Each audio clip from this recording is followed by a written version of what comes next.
idol, happy Saturday, 10 a.m.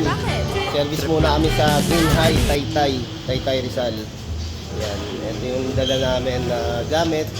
Andyan yung ating scanner, tsaka mga tools. Ayan, sa nakapalo sa atin sa AE tsaka Colocoy Garage. Siguro after lunch nandito na kami sa shop. Ayan, baka may pupunta po sa shop. Ayan, naka home service muna kami mga paps. Tara, let's go. Colocoy. Nasa Green Height na nga kami mga idol. Papasok na kami dito. Ayun, napasok na namin. Ang best na rin po kami rito sa Green Height na to. Ayun, kakanan tayo sa Sapphire. Ayan, tapos yun na. Ayan, scan muna natin. Ayan, scan muna natin mga paps. Kung may fault tayo makita. Ayan, wala naman fault code mga idol. Gusto lang ni bossing ipalinis nga injector. Ayan mga idol, pinadala nga na nga sa amin tong Toyota Fortuner. Sa amin na lang daw sabi ni bossing. Hindi, doon na lang po namin gagawin siya para makakilos tayo na maganda. Yan. Nice. Palabas tayo ng Green Heights Subdivision. Ay, may magtatalon dun sa ano.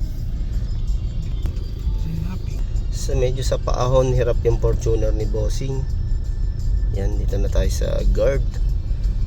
Yan, mga boss, papunta muna kami ngayon sa nagre-repair ng injector.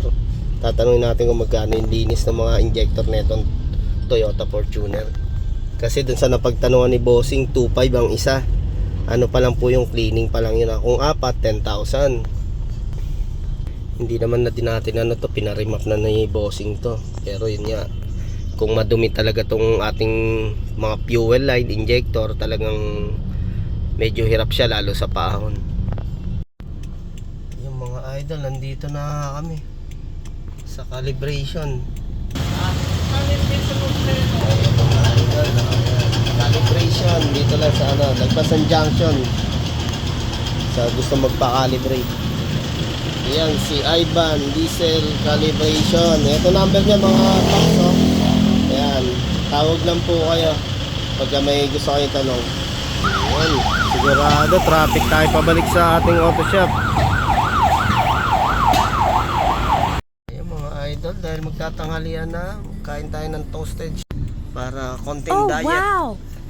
Ayun mga idol, ay may pogi. Wow!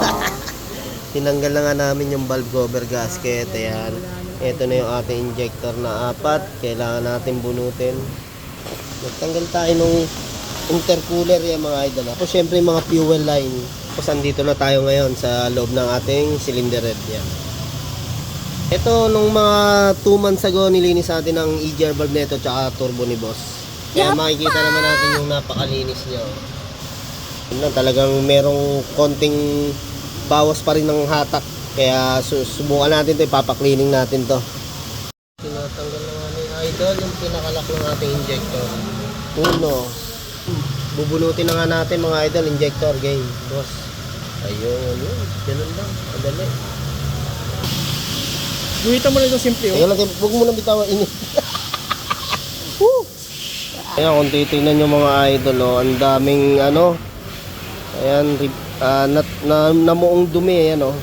Ayan, syempre original natin yung mga boss, Denso. Mga idol, ganun kalalim yan, oh, yung sa injector natin. Ang Toyota naman po hindi ganun kahirap tanggalin ang injector pag binubunot, no? Basta matanggal lang natin tong tornilyo na to. Yan. Pagbunot mo niyan, pwede mo nang galaw-galawin. Mahuhugot mo na po yan. Mga boss, ito papaklining lang namin to, no? Sa may mga machine. Kung tawagin is calibration. Kasi pag magpapalit ka nito, medyo mahal din.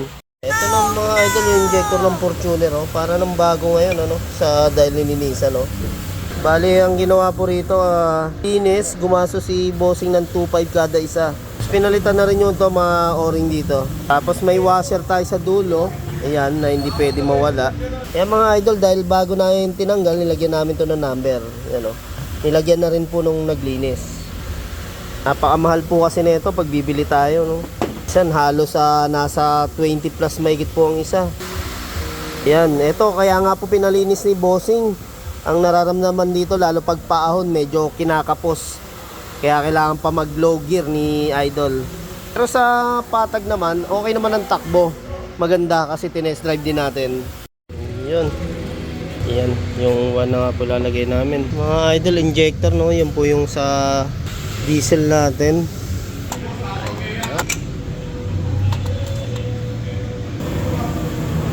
Ayan mga Idol, may washer tayo ha. Hindi pwede mawala. Tapos syempre, ito yung nag-i-inject ng diesel. Yan mga Idol, bakit po ba natin pinakailangan palinis yung ating mga injector? Gaya nito, hindi basta-basta nililinis. Kailangan sa may machine po dadalhin. Yan, para yung labas po ng diesel dyan is balance. Para halos pantay-pantay yung labas ng diesel nila. Kasi kung hindi ganon, yan po sa nakaka-apekto sa takbo. Yung iba malakas, yung iba mahina. Pwede pa mag-cause ng palyado yung sasakyan natin. Tapos bakit po dumudumi injector? Pag hindi tayo lagi nakakapagpalit ng fuel filter, tapos madumi yung nakakarga natin diesel. Kaya maganda mga Idol, ano? Fuel filter natin 20 to 30 pwede nyong palitan. Magkano lang po nito, gaya to sa Fortuner, nasa 300 to 400 lang naman po ang fuel filter. Tapos kung gusto nyo naman talaga luminis mga Idol, no? Kahit hindi nakakalimutan yung palitan to, gamit kayo ng fuel injector cleaner. Yan, mabisa po yan. Siyempre pinaka the best yung palitan natin lagi ang fuel filter. Lalo gaya ng diesel medyo mas madumi, kaya mas maganda yung 30-40, wag na natin paabuti ng 50. So mga Idol, kinakabit na natin yung fuel line. Yan, kailangan sentrong-sentro din mga Idol, ano, para hindi tayo mag-cause ng leak. Yan mga Idol, bago tayo nag-iikpit ng injector, salpak muna natin yung fuel line. Ito palang Fortuner ni boss na to, talagang alaga natin to sa EGR cleaning tsaka turbo cleaning. Ngayon ito namang injector ang inaayos natin kay Idol. Hindi pa rin kasi yung naalaga mo yung sasakyan na hindi umaabot sa magkaroon muna ng problema bago natin pa-repair. Kung meron namang budget, isa-isa na natin ipagawa mga Idol para hindi mabigat sa bulsa. Kasi medyo mabigat talaga pagka nagkasabay-sabay yung problema natin, no? Lalo hindi naman tayo anak ng contractor o congressman. Kasi kung anak tayo ng congressman o contractor, di na tayo magpapagawa ng sasakyan. Palit ng palit lang mga Idol. Okay, yun. Bali, eto mga paps, naikabit na natin yung fuel line din. Isusunod na po natin yung pinaka valve cover. Yan. Okay, bago natin ilagay yung valve cover, linisin din muna po natin. Yan, mas maganda talaga ibalik pag malinis na po. Kitang kita natin kung may maglilik. Ito, gamitan natin ng degreaser to para matanggal yung mancha tsaka yung mga makakapal na dumi. Mga Idol, huwag natin kalimutan, meron tayong pinaka seal sa ating valve cover. Ito. Tapos syempre yung ating fuel line. Ito, kakabit ng valve cover, ikabit natin tong fuel line. Tapos sunod na natin yung intercooler, yung ating intercooler sa ibabaw. Syempre yung ating cover. Yan, lilinisan din po muna natin. Mga boss, sinama na nga rin natin yung map sensor na linisan. May dalawa lang naman pong tornilyo yan dito tsaka dyan. Yan, dito lang po natin i-sprayan yan sa loob, ano po. Yan. Tsaka ito yung pinaka sensor dito. Yan. Ito po kasi pag madumi, isa rin cause to ng low power. Hindi makahatak ng maganda. Yun, i-sprayan na nga po natin. Ito, pupunasan lang natin para talagang maganda yung linis. Yan. Okay. Tapos yun, dito natin siya ilalagay. Yan, yung position niya, pag ganito lang naman po yan. Yan, yung mga ganyan naman po, pag nagpapaturbo cleaning kayo, kasama din sa linisan. Pwede nyo rin linisan kada taon para hindi siya na-istaka ng dumi. Ayan. Happy Tuesday mga Idol, overtime tayo. Gaya na itong Isuzu MUX EGR valve cleaning. Tapos yung Fortuner natin injector cleaning, yan kinalas natin. Ito naman replace ng rack and pinion power steering. Okay na po ito. Ayan. Ito lang, kailangan tapusin to. Kailangan ni Idol bukas. Kaya yun. Oh, yan. Patapos na rin tayo rito sa mga injector na nilinis natin. Kasi nilinis natin yung map sensor. Ayan. Sa gusto magpagawa, dito lang kami sa Taytay Rizal mga idol. Ayan, eto nga to, EGR natin to ng Isuzu MUX, yan. Na kailangan natin linisin. Tapos yung ating solenoid valve ng EGR. Yan yung EGR valve natin. Okay. Okay mga boss, ikabit na natin lahat, no. Pati itong intercooler natin. Yung cover lang hindi muna kasi susubukan natin i-start para makita natin kung may maglilik sa mga fuel line. Okay, balik tayo. Kabit natin yung battery.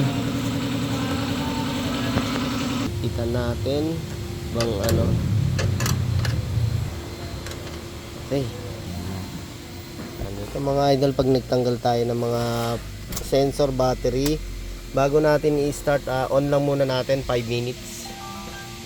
Yan. Kailangan mag-reset ng ating computer o ECU. Yan. Mamaya na natin i-start.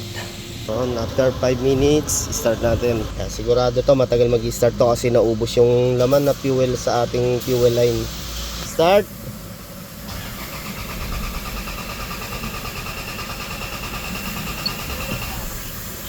Okay. Isa pa ulit.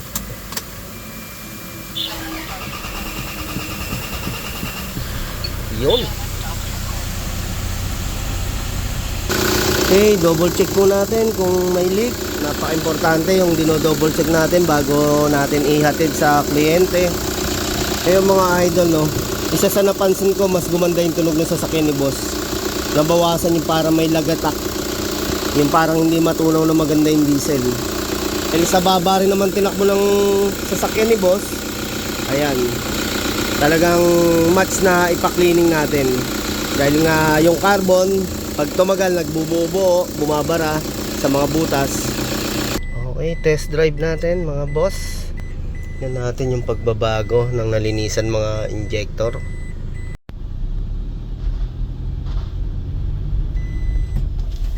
Oh, yeah, ayos ah. Ramdam natin yung hatak.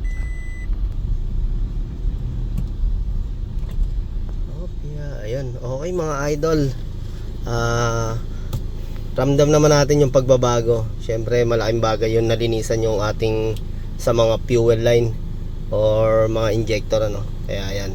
Thank you sa gusto po magpa-cleaning niyan, magpagawa, gumagawa po tayo niyan dito sa ating auto shop. Thank you mga Paps Idol. Syempre sa mga followers natin, tapos subscriber natin sa YouTube, followers natin sa page, thank you po sa inyo. Pag may mga alam tayo dito, i-share namin sa inyo lahat yan mga idol para at least makakabawas ng gastos, saka syempre yung pwede na rin natin gawin sa bahay kung kaya natin gawin, no? Yung DIY. Ayan, basta sa mga ganun lang. Okay, thank you ulit. Trip, trip, trip. Yo, Trip lang. Trip. pakinggan nyo to. Trip. Bakit? Trip. Trip lang. Trip lang. Trip, trip, trip. Yo, Trip lang. Trip. pakinggan nyo